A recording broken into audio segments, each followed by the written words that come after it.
वर्तमान वित्त वर्ष यानी फाइनेंशियल ईयर 31 मार्च को खत्म हो जाएगा। नया फाइनेंशियल ईयर आते ही टैक्स पेयर्स अपने हिसाब किताब को नए सिरे से कैलकुलेट करने लगते हैं।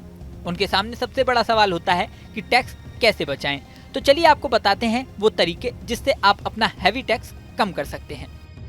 इसमें पहला तरीका है इनकम टैक्स एक्ट की धारा 80C के तहत सेविंग। जी हाँ, इनकम टैक्स की धारा 80C के तहत तनख्वाह में से कटने वाला आपका प्रोविडेंट फंड, 80CCC के तहत पेंशन फंड में जमा कराई गई राशि, जीवन बीमा पॉलिसी में जमा कराया गया प्रीमियम, NSC यानी राष्ट्रीय बचत पत्र में किया गया निवेश, पुराने NSC का एश्योर्ड ब्याज, PPF यानी पब्लिक प्रोविडेंट फंड या लोक भविष्य निधि में किया गया निवेश, यूनिट लिंक्ड इंश्योरेंस प्लान यानी ULIP, बच्चों की ट्यूशन फीस, 5 साल से अधिक अवधि के fixed deposit, equity linked saving scheme, home loan पर चुकाया गया मूलधन, सुकन्या समृद्धि योजना आदि योजनाओं पर किए गए निवेश, यानी इन सब चीजों पर 1.5 लाख रुपए तक की छूट दी जाती है। अगर आपने इन योजनाओं में निवेश कर रखा है तो ऐसे में आपकी कुल इनकम में से 1.5 लाख टैक्सेबल इनकम घटा दी जाती है। आप इन योजनाओं में निवेश करके अपना काफी टैक्स बचा सकते हैं। इसके अलावा दूसरा तरीका है NPS खाता। जी हाँ, टैक्स की धारा 80C के तहत मिलने वाली छूट के अलावा राष्ट्रीय पेंशन योजना यानी NPS में निवेश पर भी आपको 50,000 रुपए की छूट मिल सकती है। ऐसे में टैक्स बचाने के लिए आप इस योजना में निवेश कर सकते हैं। इससे न केवल आप अपने हर साल किए गए निवेश को इनकम टैक्स से बचा सकेंगे, बल्कि रिटायरमेंट के बाद आपको पेंशन का भी लाभ मिलेगा। इसके अलावा आप धारा 80 TTA का ध्यान रखें। बहुत से लोगों को इस बात की जानकारी नहीं होती कि बैंकों के बचत खातों में जमा रहने वाली रकम पर मिला ब्याज भी कर योग्य यानी टैक्सेबल होता है। इस पर भी टैक्स जमा करना पड़ता है। इनकम टैक्स एक्ट की धारा 80 TTA के तहत आपको बचत खाते में जमा रकम पर मिलने वाले 10,000 रुपए तक के ब्याज पर इनकम टैक्स छूट मिलती है। साफ शब्दों में कहें तो जो भी ब्याज आपको बचत खाते या सभी बचत खातों में कुल मिलाकर मिलता है, उनमें से 10,000 रुपए की रकम पर आप टैक्स में छूट हासिल कर सकते हैं, यानी इसे अपनी टैक्सेबल इनकम में से घटा सकते हैं। यहाँ ये बात याद रखने वाली है कि फिक्स्ड डिपॉजिट या रिकरिंग डिपॉजिट पर मिलने वाला ब्याज टैक्स फ्री नहीं होता। तो चलिए अब अगले तरीके की बात करते हैं। यह है आपका होम लोन या फिर मकान किराया भत्ता यानी HRA। बहुत से नौकरी पेशा लोग मकान खरीदते हैं तो होम लोन लेते हैं, जिसकी EMI उन्हें लगातार चुकानी पड़ती है। ऐसे में टैक्स पे करना भी मुश्किल हो जाता है। लेकिन यहाँ खुशखबरी ये है कि अगर आप होम लोन चुका रहे हैं तो आपको टैक्स में भी छूट मिलती है। जी हाँ, EMI में बैंक को दी गई ब्याज की रकम में 2 लाख रुपए सालाना तक की रकम पर टैक्स छूट हासिल की जा सकती है। यानी आप कुल जितनी EMI दे रहे हैं उसमें से 2 लाख रुपए की रकम टैक्स फ्री है।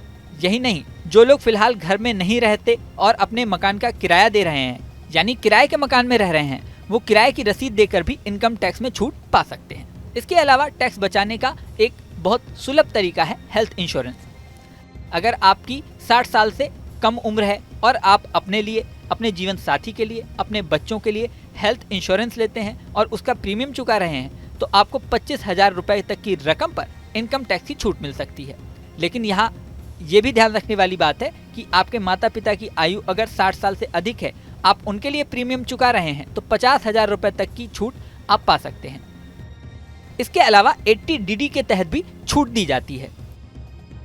ये उन लोगों के लिए है जिनके घर में कोई व्यक्ति दिव्यांग है। भगवान न करे ऐसा किसी के घर हो, लेकिन अगर है तो वो भी छूट हासिल कर सकता है। इस मामलों में यदि डिसेबिलिटी 40 से 80% तक है तो 75,000 रुपए तक की छूट टैक्स में मिलती है। डिसेबिलिटी 80% से ज़्यादा है तो उस पर किए गए खर्च में 1,25,000 रुपए तक की रकम पर टैक्स में छूट पाई जा सकती है। इसके अलावा 80DD-B पर भी इनकम टैक्स की छूट मिलती है। आपको बताते हैं ये 80DD-B क्या है। 80DD-B उस टैक्स छूट को कहते हैं जो किसी आश्रित के रोग विशेष के उपचार में की गई राशि पे मिलनी छूट है।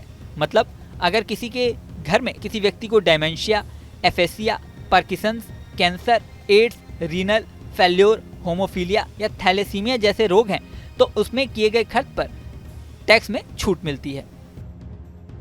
ये लोग आपके परिवार में आपके जीवन साथी, बच्चे, माता पिता या सगे भाई बहन हो सकते हैं। इस धारा में नियम है कि आश्रित व्यक्ति यदि रोगी की उम्र 60 साल से कम है तो कुल टैक्सेबल इनकम में 40,000 रुपए तक कम किए जा सकते हैं। वहीं 60 साल से अधिक अगर रोगी की उम्र है तो आपकी टैक्सेबल इनकम में से 1 लाख रुपए तक का खर्च घटाया जा सकता है। इसके अलावा एजुकेशन लोन भी आपको टैक्स से बचा सकता है। इनकम टैक्स की धारा 80E भी आपको टैक्स के तहत छूट प्रदान करती है। 80E के तहत खुद के लिए, जीवन साथी के लिए, बच्चों के लिए या फिर उन बच्चों के लिए जिनके आप कानूनी तौर पर अभिभावक हैं, अगर आपने एजुकेशन लोन लिया है तो वो एजुकेशन लोन आपके ब्याज योग्य आय यानी कर योग्य आय की टैक्सेबल इनकम में से घटा दिया जाता है। हालांकि ये ध्यान रखने वाली बात है कि ये एजुकेशन लोन हायर स्टडीज़ के लिए ही लिया जाना चाहिए। साथ ही साथ ये बात भी ध्यान रखने की है कि ये छूट आपको सिर्फ 8 साल तक के लिए ही मिलती है। 8 साल बाद ये छूट खत्म हो जाती है। इसके अलावा एक चीज़ और ध्यान रखने की है, वो है टैक्स की व्यवस्था। दरअसल भारत में इस समय 2 तरह की टैक्स व्यवस्थाएं हैं। पुरानी कर व्यवस्था जिसे ओल्ड टैक्स रेजिम कहा जाता है, दूसरी नई टैक्स व्यवस्था जिसे न्यू टैक्स रेजिम कहा जाता है। हमने जो छूटें बताई वो पुरानी व्यवस्था के तहत दी जाती हैं, लेकिन टैक्स स्लैब यानी इनकम टैक्स की दरें इसमें कुछ ज़्यादा होती हैं।